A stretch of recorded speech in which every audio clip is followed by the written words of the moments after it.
It is me, y'all. I am over here trying to get everything together so you all can see me live and in living color. Hi, my nieces and my nephews. This is Auntie. And I am hoping that you all are ready for this live and chat and nightcap. Hey them! Talking all things growing up hip-hop in Atlanta. Okay, so we just finished the episode, you all. First of all, my name is Auntie. So if this is your first time being here, thank you so much for being here. Like, subscribe to my channel. If you all have been with me for the long haul and you know who you are, I thank you all for being here. Hey! I thank you all for being here. So y'all know, as we, start these live chat and nightcaps, we always start off with a a drink, a cheers, and a little song. So tonight I am drinking something a little different, something that someone picked up for me, and I'm going to try it for the first time. This is called Daly's Peach on the Beach. So I don't know if you all have ever had these before, but this is what it is. And I am going to have it in my little hourglass. So give me an opportunity to pour real quick. Let me see how this comes. Oh, look at that. It's all iced up. And ooh, look at that. Ooh. Oh, got my arm all in the thing. This is a little different for me. I've never had one of these before. Somebody picked this up for me. Ooh, look at that peach in the beach.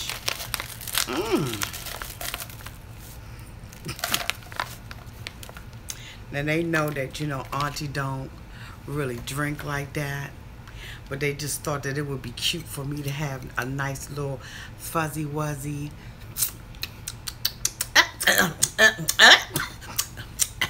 Okay, so I guess I'm gonna have to sit and wait for this to I guess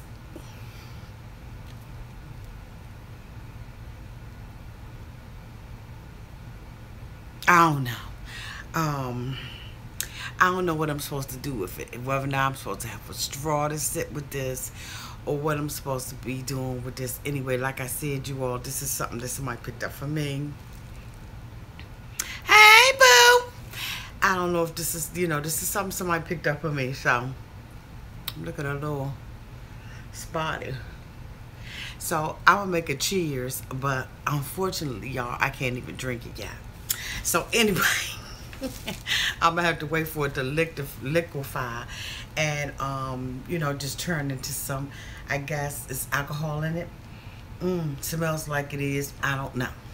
But anyway, so we are going to cheers to a wonderful chat and nightcap, talking all things growing up hip hop Atlanta.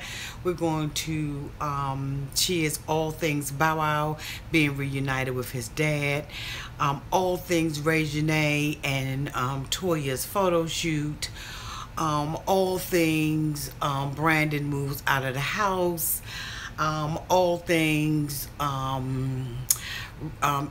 what's her name? Oh Lord Jesus, but Zonnique's listening party, all things growing up hip hop Atlanta. Okay, right? Cling, cling, cling, cling, cling, cling, cling, cling, cling, cling, cling, cling. Okay. Now, let me act like.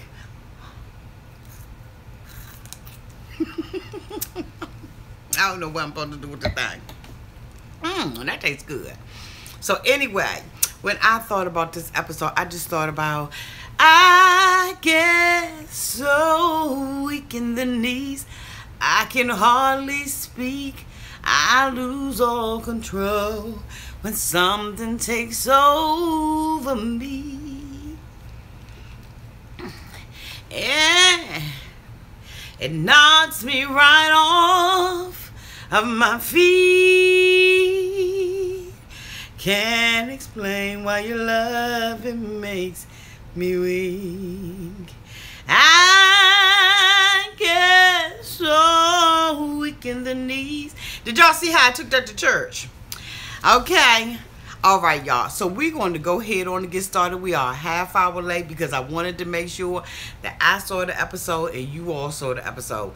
This episode was, if I had to rate it, I would give it probably a C plus. You know, it was okay. It was more, to me, drama and action than we have seen. Looked like, you know, it was a finale show to me. I just kind of thought that, you know, maybe they just wrapping this up for the season. Excuse me, or whatever. But anyway, so we start off this episode at the same place we left off at, with Bow Wow in the studio, going off and acting, you know, cuckoo for Cocoa Puffs because his dad was there. He was talking all this trash. He had a whole lot of stuff to say about not wanting to reunite with his father. Excuse me. I know it was probably an uncomfortable situation for Bow, and it probably would have been for me since this man has been absent and out of his life allegedly, according to Bow Wow, 20 years. So, you know, he's all hyped up and everything. They bring the dad in, and the dad sits there. He looks at the dad looking at him, and I'm looking at them, and y'all looking at him, and we all looking at the dad. And so, you know, it's an uncomfortable situation. They don't really know how to approach it. And Bow was like, okay, you know, why you here? And he was like, you know, basically, you know, I want to be your father. I know I messed up with the whoop-whoop and the boo-boo. Now, I thought that Bow was going to cuss him out, go all off. I don't want to have nothing to do with you. I don't want you in my life, boo-boo-boo. Well, he did not do that. Okay? He copped out like I thought he was, and he accepted the father back. They had a conversation, and he's saying, you know what, I'm going to give you an opportunity to be back in my life, and I'm going to give you an opportunity to be back in my life, but this is the last time, excuse me, that you have, you know, to do this. How many last times have you given him? Okay? Evidently there's something that's going on, you know, with the dad. I mean, I don't know if he's still, you know, on the thread, if he's still drinking, you know, what is he doing? But at the end of the day, Bow Wow cowered down and basically said, okay, Dad, we're going to go ahead on and have a relationship. I don't know if I should say cower down, because at the end of the day, it is his father. And he does probably want a relationship with him. For me, it would have just been like, you know, that type of thing where, you know, you kind of messed up and now you want to come back, and, you know, we just not going to go there. So anyway, he picks up the phone. He calls Miss Deb, and he tells Miss Deb, y'all, this camera is sideways. Hold on for a minute, y'all. I got all kinds of stuff going on over here. Oh, there we go. There we go. Now look like a regular human being. Okay. So he calls Miss Deb on the phone. He tells Miss Deb, you know, that he talked to his dad and everything. And, you know, it's like, okay, you knew what you was doing. Miss Deb is like happy and all of that kind of stuff. And, you know, it's a nice little ending to a story that many of us didn't care too much about. What you saying out there, Will? He looked like he may only have mustard it. Maybe that's why Bow went with it. It may be because he definitely looks bad. That's what I said. I don't know if he's still on the thread, if he has a, you know, a real severe alcohol problem, if he's just like on drugs, or what it is with the dad. But I mean, you know, at the end of the day, you know, when you talking all this stuff about what you're not going to do, and then you do the opposite, for me, you know, I can't get with the program. But I guess seeing him face to face and, you know, maybe having a heart of compassion towards his father, he went on with it. But I ain't even gonna say a little, I was a lot confused about how the episode went, and how, you know, he just automatically, as soon as the dad came in, like he was really willing to do, you know.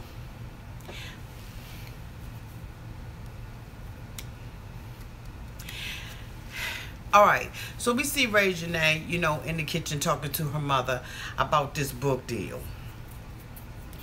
This is the thing that I have to say, y'all, and then I'm not going to say it anymore, but these children are so disrespectful to their parents. It's hard to believe that that girl, Reginae, came out of Toya's coochie crack, because she's so disrespectful to her. She talks to her like a girlfriend. All of them do. They have this relationship to me that I just, paperback Toya, okay, hi boo, how are you? You know, they all talk to them like girlfriends and all of that kind of stuff, and I just don't understand it, and I can't get with it at all. But anyway, I digress, and we're going to move on. So she's talking to her mom about this book deal.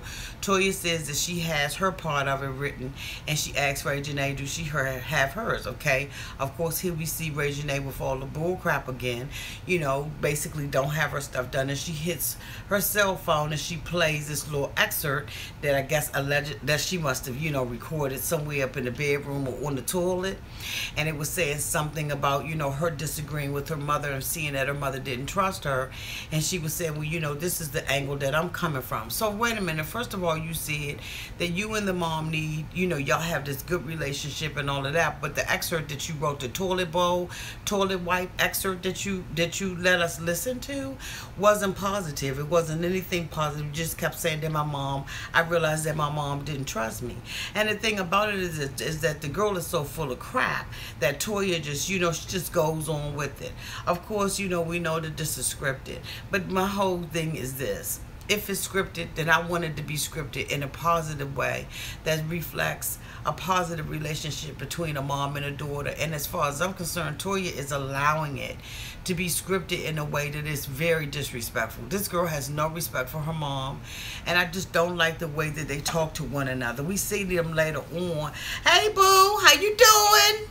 So we see them later on, and you know, they're basically, you know, having a photo shoot and all of that, and Reginae doesn't want to have a serious face. And wait a minute, hold up, Auntie gotta slow down. Why did she tell her mother that she was trying to wrap up stuff at school? What school?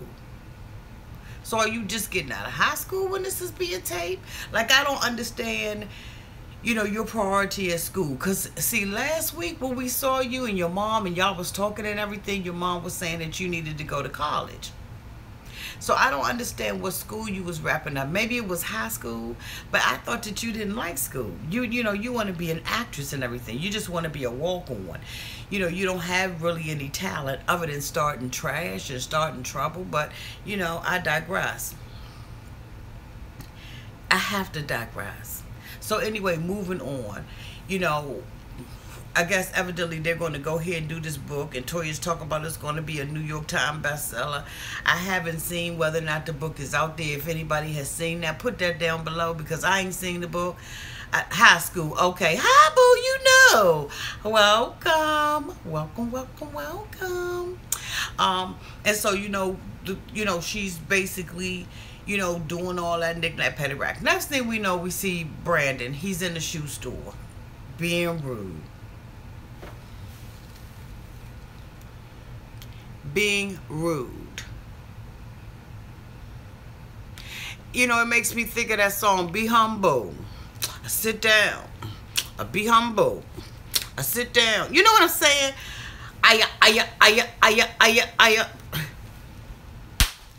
Brandon, you have the worst attitude, boo. You have such a false sense of entitlement to it is, hi, boo. Hi, Detroit Brown. Hi, boo. You have such I love that TLC thing you got going on there. Nice icon. But anyway, so let me stay focused, okay? All right, so you know, we see him in the shoe store, and you know, his little cousin comes in, you know, and it's like, you know, the same old stuff. You know, he's being rude to the customers. He's like, you know, I got something I gotta say, but you know, we need to leave because people is all up in our face. He criticizing the titty shoes. He's telling this guy, you know, well, my friend got a, you know, a store, it's called Threads or whatever it is. Brandon, I don't know why you have such a chip on your fat ass shoulder. I just can't. First of all, I think what will probably help you if you got out of the sweatsuits. Put them to rest. I think they making you, you know, a little depressed. I think they making you feel frumpy as hell. And I think that you just cannot connect to who you really are. You know, put on a wife beater or something.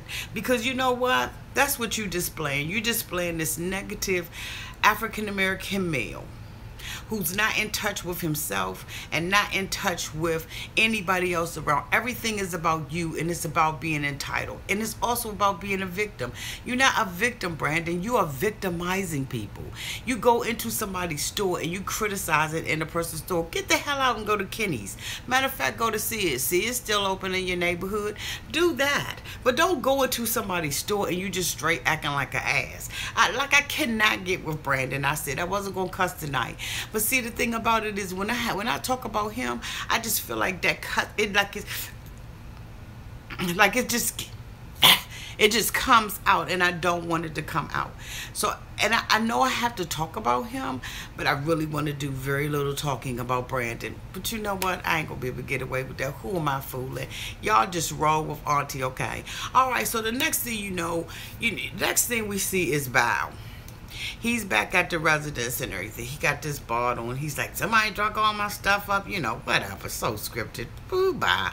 Brandon needs to tone it down a few notches. Absolutely. So we see Bow, he's get these pictures where somebody's been taking pictures of him outside of his studio, and basically was like, you in the ATL, watch your back.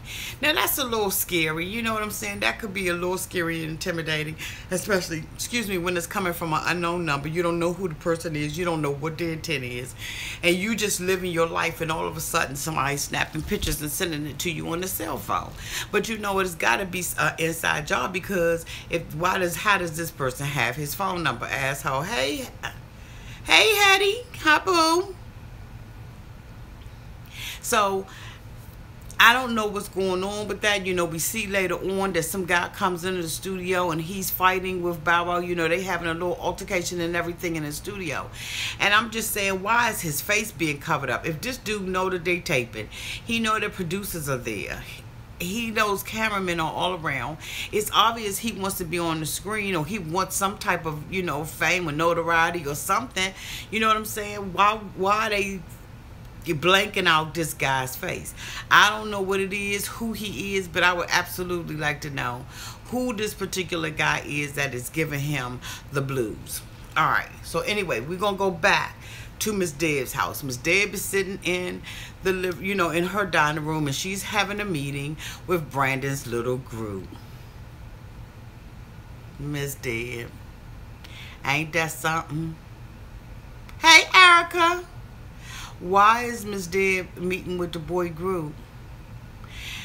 The thing that I don't like about, I have a lot of respect for Deb. As I've said in my past videos, yes, I like Miss Deb. But I think that was really shady. I don't know if Brandon didn't know. I didn't know. I don't know if it was scripted to appear that he didn't know. But for him to walk in and his number 2 artist, his artists, well, they're number 1 for him, are sitting there and having a meeting at Miss Deb's dining room table in a house that, the whole show felt like a lot happened off camera or edited out. Exactly. Hi, William James. You knew, boo. Hi, boo. So, my whole thing is, I think a lot is happening off script, but for what they are showing us, for her to have a meeting with this guy's group and be talking about moving forward, I think that there should have been some type of respect given to Brandon. Now, granted, Brandon is a big ass hoe, and we all know that, but I think that was cold. Now, is that enough for him to move out the house? No, because see, the thing about it is he's been very disrespectful. The way that he's been approaching Miss Deb has been just totally obnoxious, really pompous, egotistical. I don't know what's going on with Brandon. I think he just feels lost because, number one, he doesn't have the tools needed and necessary to make it in this business. He doesn't know how to talk to people. He doesn't know how to conduct himself. He never looks professional. Like, this is not a Run DMC video. So you need to, pump it up. You talking to Brandon, to your artists about how they should present themselves, how they supposed to sing, how they supposed to look, and all of that. You come to Zonnique's photo shoot and you criticize Zonnique, but every time we see you, you got a sweatsuit on and a sweatshirt. Like, I know that you dealing with your weight and you trying to lose weight, but guess what? There are stores and shops where you can buy a decent shirt, Brandon. I'm just saying. I did think that Miss Deb was wrong, and I love Miss Deb. I really like her. I think that she has earned her stripes in this business. But as far as, you know, her having a interview or a meeting with his artist, I did think that that was wrong, Miss Deb. That was just cutting it underneath. It was sneaky, it was conniving, and I didn't like it. I didn't appreciate it. Those girls do need you, but there's a way of doing everything when you're talking about business, and especially in the music industry. Miss Deb, you know, has a little altercation, you know, with with Fat Boy, about how she, you know, how that went, and you know, he's talking about how he can't work with her anymore, he can't deal with her, he moves out of the house. What I noticed was when he was leaving and she came out and confronted him out at the van, and he was calling himself leaving and had his little bit of stuff packed up. If you're living in a house like that, that's all you got. It's just it looked like you was going on a trip to Sesame Street to be with Big Bird, big bitch. Excuse me. I didn't mean that. What I meant was, it looked like he was going on an overnight trip somewhere. And she comes out and she confronts him at the truck. But when he walked away from the truck and was supposed to have been leaving, he walked on the wrong side of the truck. The driver's side is on that side, Brandon. See, that's the thing. If you're going to go head on and you're going to script this and you're going to make it look like something really happened between you and Miss Deb, remember what side the steering wheel is on. It's on the other side of the car. It's on the left side. When you walked away, you walked on the right side of the car. That's the passenger seat. I'm not getting it. I didn't see anybody else out there. Miss Deb acts like, you know, she's devastated because Brandon is leaving. Let him leave. Y'all have a tumultuous relationship right now. He doesn't appreciate you, Miss Deb. He doesn't appreciate the artist that you are. He doesn't even appreciate that everything that he has been doing has been on your back. And it's been based on your reputation. And he has the nerve to be mad because you're taking artists from him. He even sat there and told his cousin and talked disrespectfully about you to the cousin. And I didn't like that, Miss Ayana. And we're going to get to her next. But he had the nerve to sit there and talk to her. And she's standing there, you know, really not being pleased with Brandon. And you can tell that she's having issues with Brandon in his mouth. He's always starting stuff and getting in the middle. And then she's the one that's always the rescuer. She comes over on her white horse. But everybody know, even, you know, even the biggest, baddest, roughest guy has always been killed. You know what I'm saying? So the thing about it is, if Brandon is out there writing checks, Ayana, let him cash them things on his own. It's time for him to feel the fire and feel the wrath of somebody who's not going to play with his ass. Now, in Atlanta, he's covered. But go to another city, Brandon, and act a fool like that and not have the backing and the support that you have in Atlanta. Reginae, you know, she's going back and forth and saying, I'm going to get him, I'm going to get him, I'm going to get him, I'm going to get him, I'm going to get somebody to check him. She tells Bow Wow, I'm going to get somebody to check him, I'm going to get somebody to do something. And he's not going to like it, he's not going to like it. You know what, boo? Stop talking and do what you got to do. You's a little ass kid, Reginae. And then you're supposed to be going to Clark University. I'm trying to tell you, boo, you going to get your tail chapped. Because you know what, your parents' name and all of that, that's not, it's only going to take you but so far. I'm telling you. And you're not going to be able to call Paperback Toya, and you're not going to be able to call Lil Wayne to rescue you out of everything that's going to happen. Somebody better put a daggone bag or sheet or something over your head and whip your tail. I'm trying to tell you, girl, get your personality together. The thing about it is, you never check up against Ayana, and she basically tells you every time, if you mess with my cousin, I'm going to kick your ass. And it makes you balk down. Every time she jumps up in your face, you back out. She checks you every time. Even when they was at Zonnique's listening party, and she went to her and said, your cousin is sitting in my chair. She was like, girl, I'm trying to tell you, leave that alone. Because you're going to have me up in here fighting. You always settle down. You's a punk at heart for real.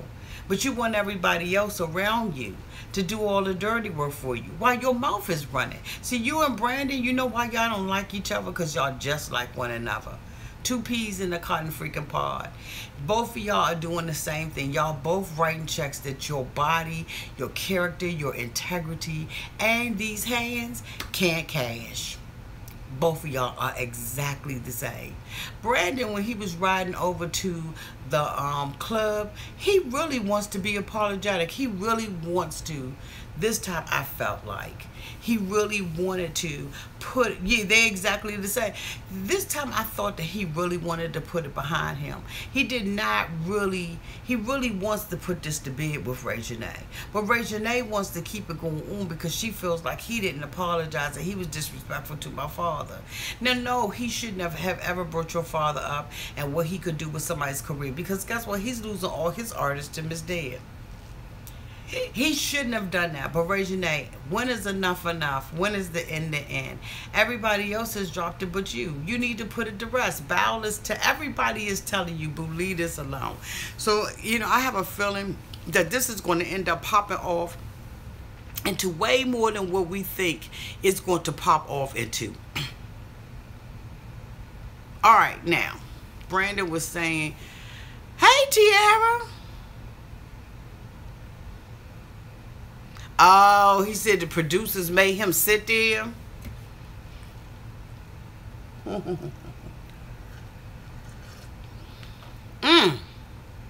Y'all, this is good.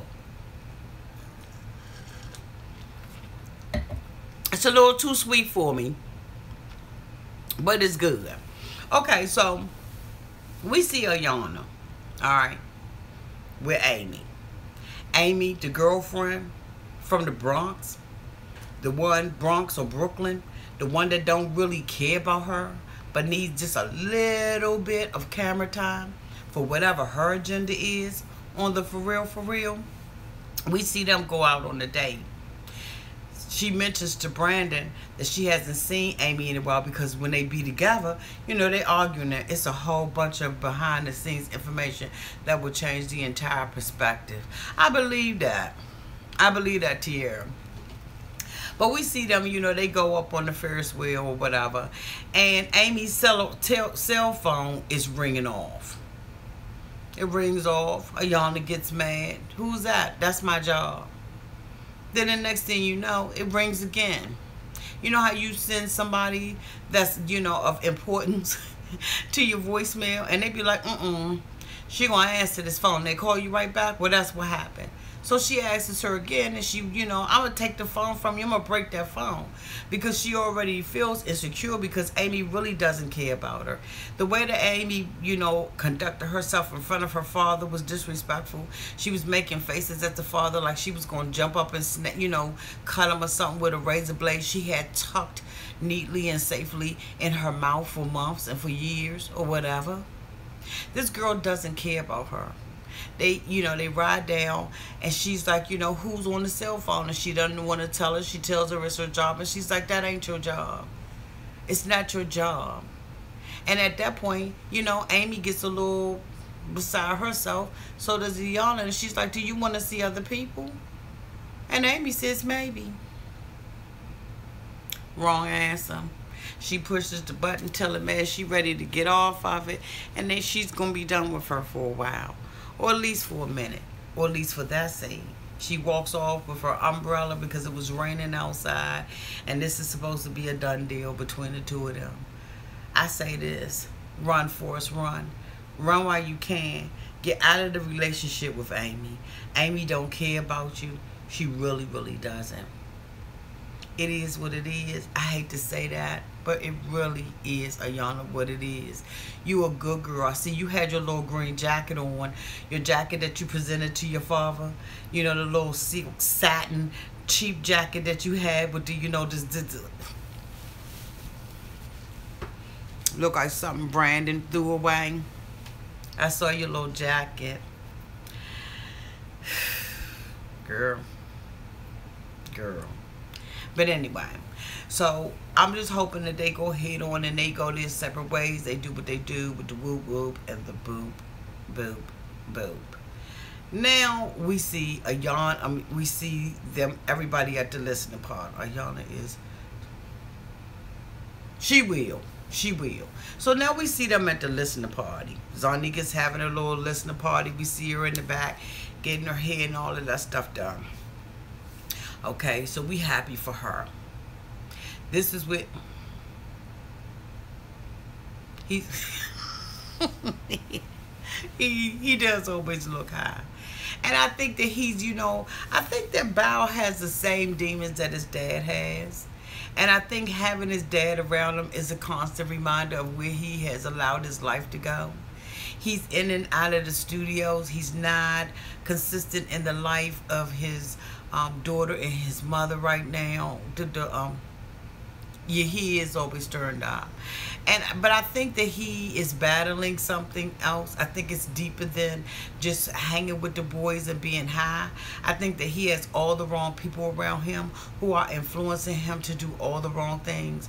And I think that there are times in our lives as young people where we tend to go through a period of time where we are not really certain or sure about what we do. See, at the age of 30, that's when you realize that there has to be a separation between being a young adult and now really being an adult.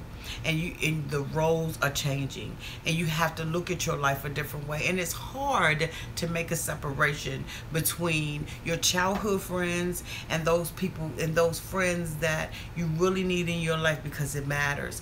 You see him toiling back and forth with his relationship with Snoop and Jermaine and the Brat, because these are the people that he really needs to be connected to. They're older people, they have wisdom, they have knowledge in order to lead him in this new place in his life, this place of being over 30. And then he still has these knucklehead friends who want to drink, turn up, get lit, use his money, use his fame and all of that kind of stuff. They want to be seen to be with him.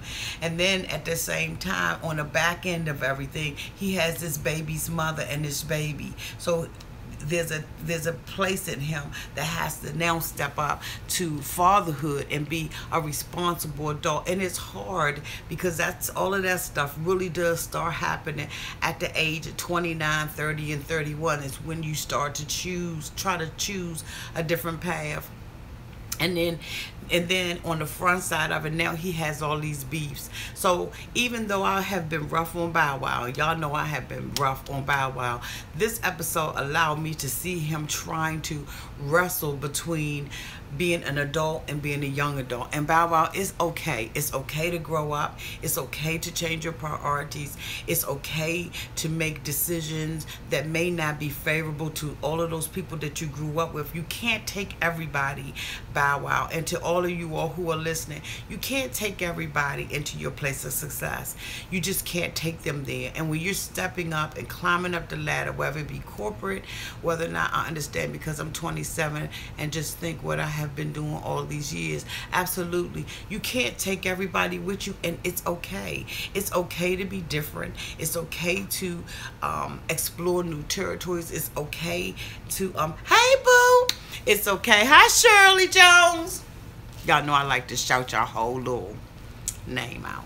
So young people, if you find yourself in that place where you are in that age bracket, it's okay. And you may not be able to take everybody with you. Hi Bob Jerome, you late. You was late. Hi boo. It's okay to not be able to take everybody. It's okay to transition.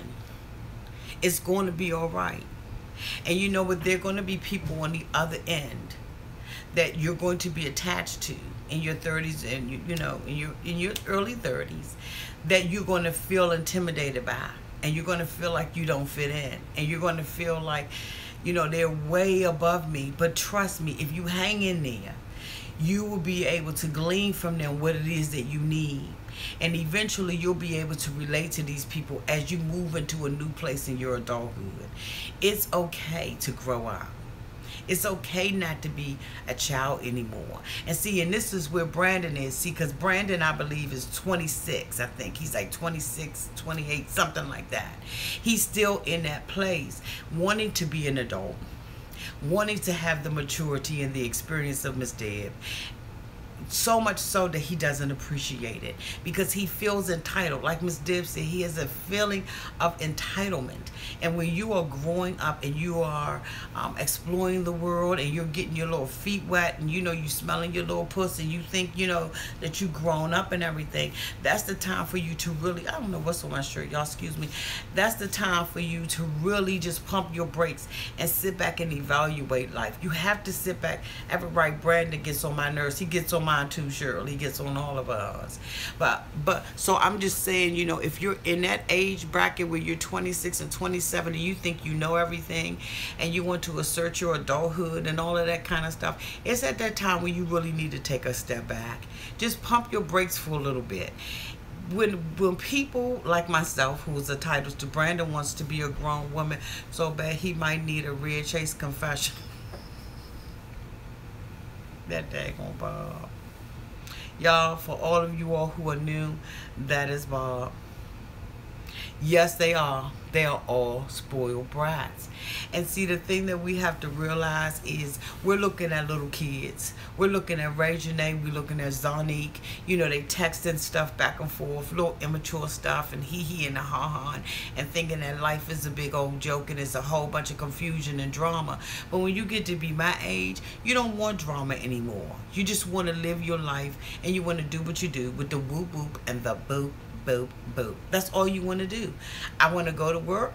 I want to come home and handle those things that I need to handle. I want to be able to come out here on YouTube and talk to you all. And that's all I want to do. I don't want a whole bunch of drama in my life. I don't want to be going to listening parties. I don't want to be doing all of that kind of stuff because I'm at the age now where I'm settled. What I want to do is be able to pour back into somebody else. And that's my expectation of Toya. That's my expectation of Tiny. That's my expectation of Miss Deb. See, the thing about it, unlike Toya, paperback Toya, I want Zonnique tested. She always zoned out, okay? That's the difference between Toya and Tiny and Miss Deb. Miss Deb, believe it or not, is always trying to pour into Brandon's life. She's always trying to say some things to him, and she has wisdom that are beyond her years. When you look at Tiny and Toya, they don't really have that wisdom to give their child because things was handed to them. They worked, yes. I'm not saying they didn't work, but even now, when you look at the group that Tiny is in, and a lot of people saying, God, I didn't even know Tiny could escape. And you look at them, they're different now. Their voices are different. Their octaves are not the same. The hustle is harder because you're older, and so stuff hurts easily and all of that. But when you see them now, when they were young, and they didn't really realize the impact that escape had. But now when they're coming back and they see, because they ended up having this show, as many of you all know, they ended up having this show, and they didn't book a big enough place. So a lot of people ended up getting turned away. People who actually had brought tickets to the event had ended up being turned away because you know what? You're not the escape of 16, 17, 18, 20-year-old women. You're the escape now of 35, 40-year-old women. And so you have to view this stuff differently. And that's the intelligence, the background, and the knowledge that Miss Deb has that she's trying to get to Brandon. And Brandon would just pump his brake and sit back and listen just for just a little bit, and not think that he knows everything. He really could go really far. Because Miss Deb has made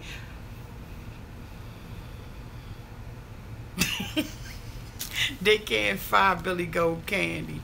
They can't do it. You know what I'm saying? They ain't gonna be able to do that. But I know what you mean. But so when I looked at this episode, I hope I didn't forget anything, y'all. If I did, write it down there below so that we can go ahead on and address it. But this was the episode that I was going to really make the decision on whether or not I was going to review it again. And I am going to continue to review this show. I thought that, she's the songwriter. They're not going to get rid of Candy Bob just messing around. But in this episode, what did we learn? I always try to close it out with what did we learn? I don't know what I learned. I guess I learned that forgiveness, that parents can be forgiven for past sins. I guess that's what I learned. You know, with Bow Wow reconnecting with his dad. I guess I learned that beefs don't end, because at the end, Bow Wow was in the studio and here comes this guy. You know what I'm saying? Beefs should end, but they didn't end for him. And I think the thing about it is people still see him as this young guy. I don't know if he has a dad or what it is. You know, it was really sad that he couldn't even, hey boo, it was really sad that Bow couldn't even go to Zonnique's listening party. But he was at Brandon's because of this beef that he has. And as you all remember, I said in one of my other reviews of Growing Up Hip Hop Atlanta, that Bow needs to settle the beefs that he has with people. You can't just come around and act like everything is coming up roses. I learned how Bow Wow daddy real name is Cletus. Cling, cling, cling, cling, cling.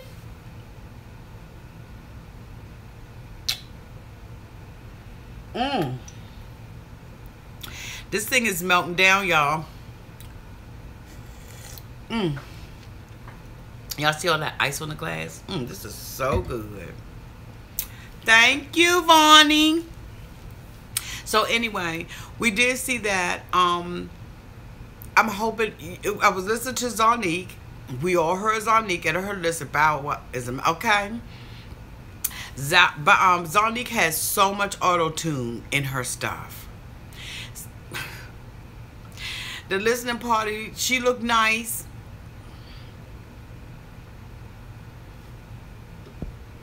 Now, Auntie, you and everyone else after all this go to Ty and channel, and he breaks down all the things that went on behind the scenes coming from a trusted source. Okay. I will. So the thing about it is, and see, and that's the thing about Atlanta, it be so many leaks.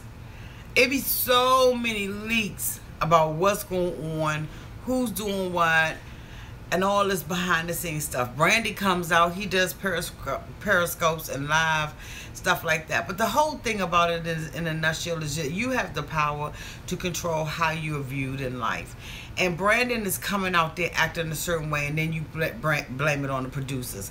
So I don't want to hear nothing about the producers did this, the producers did that. Zonnique slow ass just need to make sure her eyes follow that finger at the doctor's office. Okay, but I listened. She had a lot of auto-tune in, and I'm thinking, I know you have talent past that, past all that auto-tune like T-Pain. With T-Pain, it works. With somebody like you, it's not going to work. Because you know why? When you do auto-tune like that, when are you ever going to be able to go out and do a concert? Like when you go and hear Lettucey and different people like that, you get to hear a concert. You really get to hear them sing. If you out there doing auto-tune, who's going to stand there in the audience and want to pay anything? I don't even care if it's 5 cents to come and hear you sing auto-tune. Nobody wants to hear that. Like, I know I don't. I don't want to hear an auto-tune artist. Matter of fact, I don't even want you to lip sync. I want you to get out there like they did in the old days, and they just sang from the bottom of their heart, from the tip of their damn toes to the top of their head. They sang, and they let it rip. You go and hear Stephanie Mills or any of them old ones. I'm talking about the old heads. You're not gonna hear no lip syncing. These women's coming out there and they are singing. She wants to be Beyonce with the work ethic of Kelly Rowland. Okay. They focus too much on this drama and not enough on how these children grow up in hip hop, because nobody had a storyline. And I must say, Brandon has made the show. Even in all the conflict, he has been the show. Nobody else has been the show but Brandon. Bow Wow has stuff, but you just got to read through it. You know, you got to swim through it, pull it back and all of that to see what's true and what's not true. But at the end of the day, Brandon is the only one that really had, that's right, just get out there and sing. Right. He's the only one that has a story, really. You know, when you go, when you go out and you go to the concerts, I just was thinking about Stephanie Mills, and I remember going to. I have a friend whose son sings behind Stephanie Mills, and that mean they be singing. But when you go out there, she's going, something that you told me stayed in my head all night long. You wanted me to love. You see what I'm saying? When she comes out there, you know, simply reach out and touch me. You know that you straight up getting Stephanie Mills. Whether it's cracked, whether it's low, whether it's she's singing it out the back of her throat, you getting her. Deb and her family would be interested by themselves. I really like seeing what Deb has going on. I do like to see Miss Deb, but I don't think that I could watch a show with just them by themselves. You understand what I'm saying? But I'm just saying, when you know she said, well, you know, you all put your headphones on. I'm like, put my headphones on for what? Zonnique going down that Anita Baker route. Next thing you know, she going to be growling on stage. She can't sing no Anita. I won't be neglected. I won't be denied the pleasure of your kisses, the pleasure of your smile. I think you take for granted that I'll always be here. I apologize. Okay. Y'all ain't gonna have me out here singing like y'all had me singing last week, okay? We gonna stay focused. Yes, Patty, Aretha. That's right. Ain't no backtracking. You got the real thing. Mary, for the most part, I've gone to see Mary J. Blige, and for the most part, she sings. I don't remember ever hearing her lip sync. If she fall out on the stage, pass out, she gets a dum dum dum dum dum dum. Real love. You know what I'm saying? Mary just going to be, she just is who she is. She's going to do what she do. Oh, thank you, boo. Yes, Mary is always live. I look a mess aunt. I don't know what you meant by that, but write it again, baby, okay? But I just, you know, my whole thing is even the other groups that they had and stuff like that, the songs that you singing right now, that people are singing, you don't have to have the real ability to sing. But the thing about it is, you can't sell no albums. You can't sell out no arenas, because you really don't have a singing voice. And when people go to hear somebody sing, like, God damn it, you want to hear them sing. I just wish Mary wouldn't dance live. But we have all gotten so used to Mary's poor dancing skills that she almost be getting off. Like, you know, like when Mary, go Mary, you know, and we laughing and everything. But the thing about it is, we have embraced Mary. We have embraced her poor dancing skills, and it is almost like the bomb. Like, if you really want to dance, you dance like Mary. You know what I'm saying? If you want, you know, you want a crooner or somebody that's going to like sing the house down, then you wouldn't go there. But you know, so if you go to like a Lettucey concert or something like that, Lettucey's going to sing. She's going that, and I'm gonna tell you, Deb got mad that he compared Zonnique to Leah, but hell, she can't live up to Leah anyway. Okay.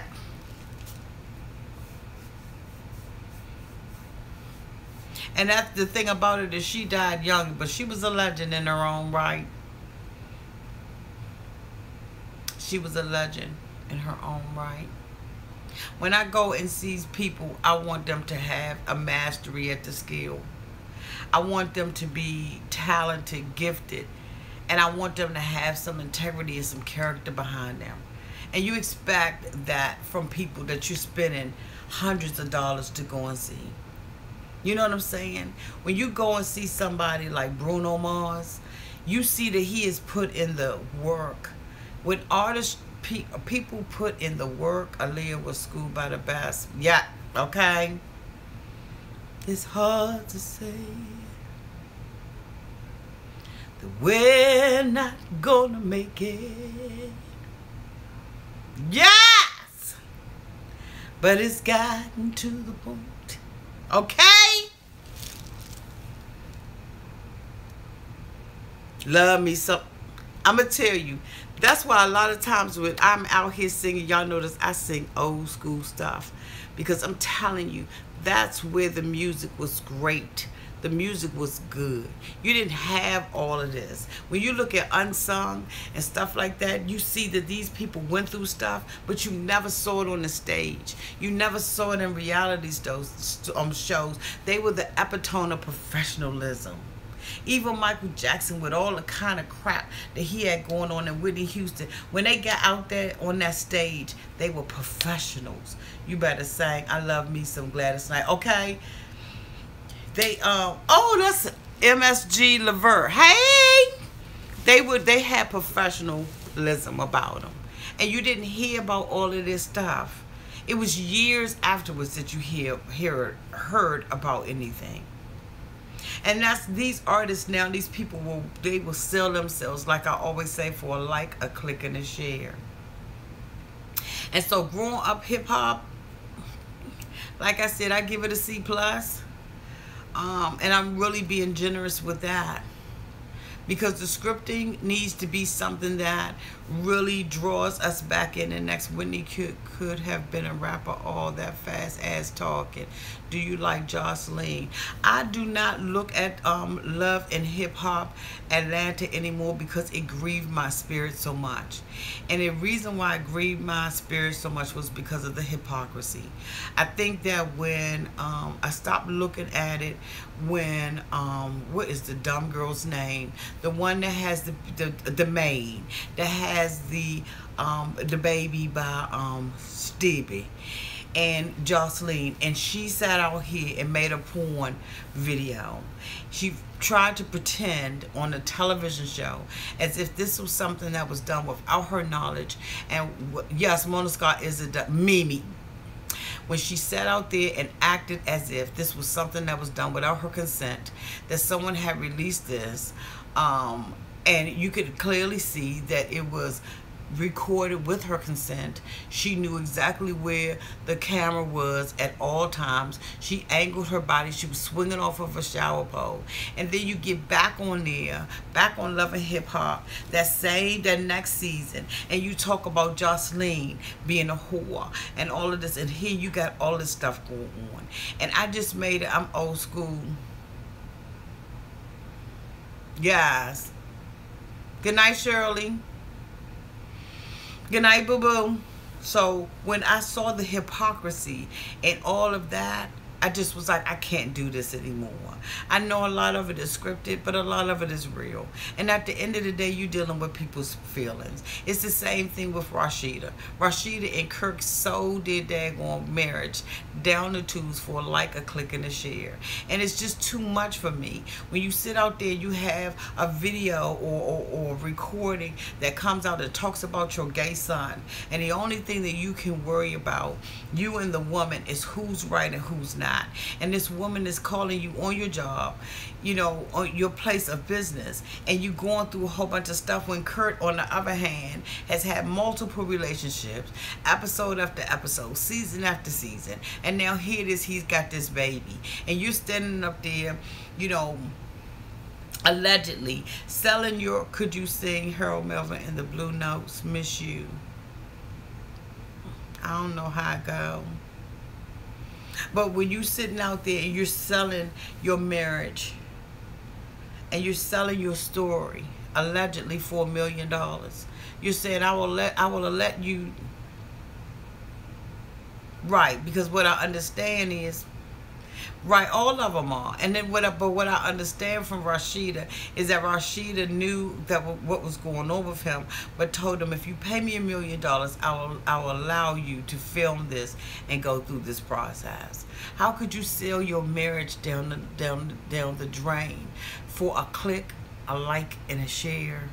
There's not enough money in the world to separate me from somebody that I've married and to allow him to go out and have multiple relationships just so that I can have a storyline. I don't need a storyline that bad. At this point, I just need a line in the story. I would rather just be a blip on somebody's radar than a massive hurricane or tornado. I don't need to have all of that, and they shouldn't either. But Mona Scott is making a living. She's making an honest living off of people who agree to be idiots on television and to sell their souls and to sell out their family. They will sell out anybody. They don't care what they film themselves doing and what they film themselves saying. And it's just unfortunate because Jocelyn lies about her and Stevie married. It's just ridiculous. So no, I don't watch that anymore because I couldn't do it because it was one of those shows where I had to close the curtain in order to look at it, because I didn't want people to think that this same woman who goes out in a business, hey, okay, I did not want people to know that the same woman that was going out in a business suit is the same woman who allows herself to watch that kind of trash and hypocrisy. I just couldn't do it. And then you get on the reunion show and all y'all do is fight and sling mud. There's so much more to life, liberty, and the pursuit of happiness than fighting on a goddamn screen. And the thing about it is, you really not fighting, because you letting, you hooping and you hollering and you doing all this stuff so that the security can already be in place so you can look like you shorty badass. But at the end of the day, a chick that's really wants to knock you upside your head, she's gonna sneak up on you. You never even gonna know what's coming. I've never been that type of chick that I bump my gums and have a whole lot to say. If I'm gonna hit you, I'm gonna knock you in your face before you even get a chance to finish the words that's coming out of your mouth. I'm not gonna make a whole bunch of scene. I'm not gonna turn those sirens. I'm not gonna do all of that. I'm not going to do all of that. And so I look at the joke in all of it. You all know that it's 1,000 security guards around. And so you act a fool. And you know that the young people who don't know any better, they get a kick out of that. And they want to see what's going on. Just like, for instance, I'm going to tap on this, I'm going to tap the hell back off of it. For instance, Black China, you stand up there in a business suit. But I don't care how many suits you have on. And I don't care how mild your wig is. You still that stripper underneath the bottom until you show people that you can be better than that. You stand up there and you say, I'm putting a restraining order out against this guy. Okay, so you put a restraining order against Rob Kardashian, but then you turn around and you make a video in a car and you kissing it, and you making fun of it. Let me tell you something, Black China, get out of that stuff while you can, while you're here, because if you continue to do stuff, it's by your own behavior that you're doing, your own behavior is going to incriminate you eventually. Because, see, you got this, I'm going to get back at him. Now, we understand and we gave you a pass. I know I did. I gave you a pass for being a stripper in a hoe. I gave you a pass. And I felt like you was right, because no man should have the right to go out there and release your pictures and do all of that kind of stuff. But at the same time, don't gloat in it. Don't gloat in it and come out here and do this little dumb stuff. And then next thing you know, you in the bed with somebody naked. Just a few minutes ago, you were standing up in front of the courthouse with your lawyer looking like you can't clean up, boo. You can't clean up who you are. I don't care what you do. You got to work that out. Rob is going to break soon. I feel it. This is from this OJ and Nicole. It absolutely is. And you know what? That's the sad thing about it, because in my generation, I lived through that OJ and Nicole stuff. And this generation got a brand new OJ and Nicole. So what they did not experience, they're experiencing now. See, I was sitting in the room, looking every day at the trial that was going on. I remember OJ playing football in college. I remember it all. And so now here you got Rob Kardashian. But the thing about it is, we see all these plane crashes about to happen. And the thing about it is, you really want to turn your head and not look, but you can't help but see it. You can't help but look at the crash. And that's what we're going to see with Rob Kardashian. And I really believe we're going to see it with Black China. Because if somebody bump her off for messing with the Kardashians, if some little guy goes out there, he's obsessed with her, let me tell you, I say this all the time, y'all. Y'all know Auntie do. You reap what you sow. Whatever you put out there, you're going to get that back. And Black China's not sowing good seed. She really isn't. Now, we, American women, we gave you a pass, Black China. But when you go out there after you have been cleaned up and you're next thing you know, you're in a bed laying there with all your nakedness and your tattoo showing all the way down to your ass cheeks, I got a problem with that. Take the money and run, boo. You got the babies. You already set for at least 18 years. Take the money and run. Take the money and run. We have to learn how to conduct ourselves. And I don't like it. Now, the Real Housewives of Atlanta, same thing. I saw some of you all put that down there at the bottom. Same thing. Little Women, same thing. A click, a like, and a share. Okay. Thank you, boo. See, some of y'all, Real Housewives of Atlanta is just straight up trash. It's one of those shows, again, that I watch with the curtains closed. Don't want nobody to see that I watch it. But, you know, this incident that's happening with Kenya Moore, where they're trying to make her expose her husband, and they want her husband to tape it and threatening to not renew her contract. Well, they've already renewed it, but they're thinking about canceling her contract because she doesn't want to film with her husband that she just married. They're going to get the money back anyway, given the illusion that they gave you something. Hi, Dawn. Hi, Dawn Lynch. The whole thing about it is, you know what? Kenya got on here with all these fake boyfriends. All these fake boyfriends. Yeah. Bob, you beat me to it. Kenya is getting back her karma. Yes, she is.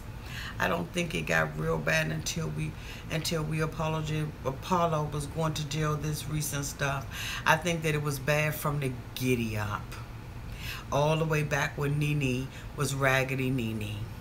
It has never been a show that has shown African American women or white women, with Kim was on there, in a positive light. It has always been about cattiness, backbiting, strife, dissension, confusion, fights, bitterness.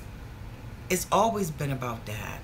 It's never been about anything positive. You're not learning anything from that. How many people actually look at Super Soul Sunday, when you can sit and look at people's lives and find a pathway for your own?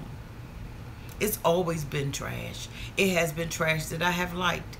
And I'm not going to sit up here and act like it hasn't been something that has entertained me over the years. But Nene looks like a Sesame Street character now. What the hell? She's lost a whole lot of weight because she's got into that Hollywood LA life. A click, a like, and a share. That's what they do it for. And so you have people like myself who come out here and review them when they're acting up in the way that they should. But one thing about it is I try to take it and turn it around for a positive, or at least glean something and give you something off of it. That's, you know, so I never have any malicious intent on tearing anybody down. I always try to see the whole picture, or at least as much as the whole picture as I can, because some people I just don't like, okay?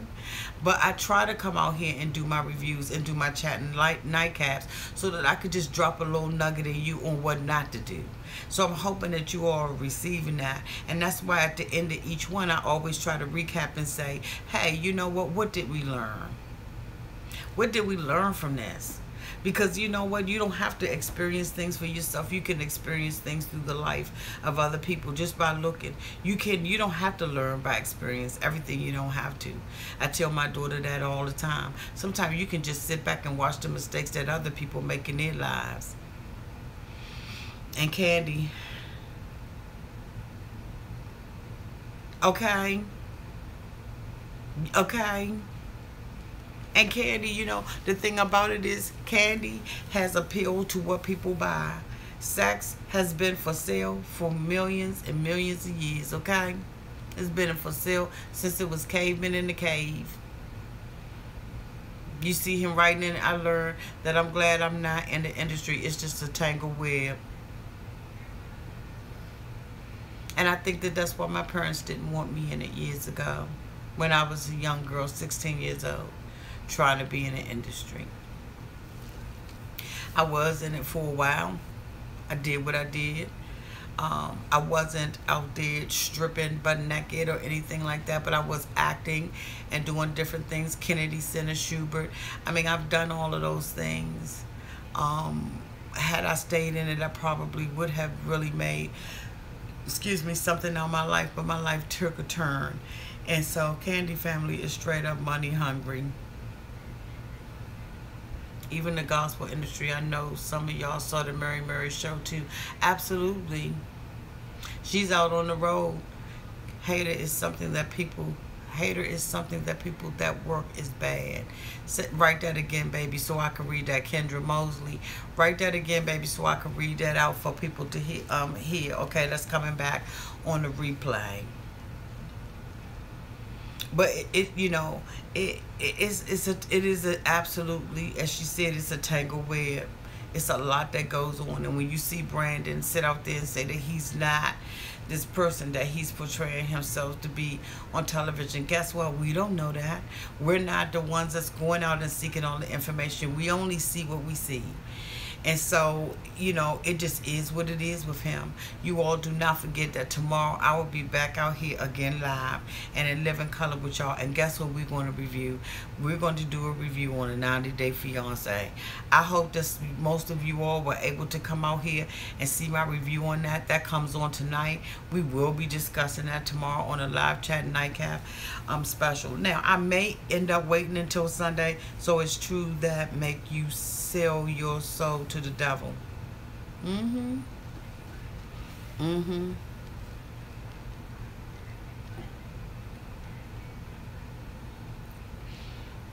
Y'all, this is good. Y'all get a chance. I don't know how many of y'all drink these. Can y'all see this? Peach. Daly's Peach. Somebody brought it for me for my chat Nightcaps. And it's really good. So anyway, oh, I remember those drinks. Yes, my hair's laid like and Visa. Okay. Oh, there go Castile. You coming on right when I'm getting ready to go off. But so don't forget that tomorrow we will be coming. I may save it for Sunday because haters' world is bad, so they try to make up set. Okay. Bye. So anyway, we will be coming back out here live and in living color on Sunday. I am going to try to come out tomorrow night. Either I'm going to be talking about 90-Day Fiancé or doing a Red Chase confessional. I have been extremely busy at work. There's a lot of stuff that is going on right now at work, so that's why you haven't really been. I've been trying to like throw them in while I'm driving and doing different stuff like that because I have a lot of stuff that's going on. In addition to that, I'm trying to prepare my daughter to go back to college. And then my birthday, of course, is at the end of the month, so I got a lot of stuff going on. So if y'all see videos that are just random, sorry, but I will be back out here on Sunday. I'm going to try to continue to keep up. I think they are saying haters' world is bad, so they try to make you upset. See you later. Yeah. Bye, boo-boo. All right, so y'all, we're going to go ahead on and cut this off. Auntie loves you all. Don't forget to like, subscribe to my channel if you haven't already done so. And I will see y'all on Sunday. I'm going to try to do an earlier time for Castile. Bye, y'all. Good night.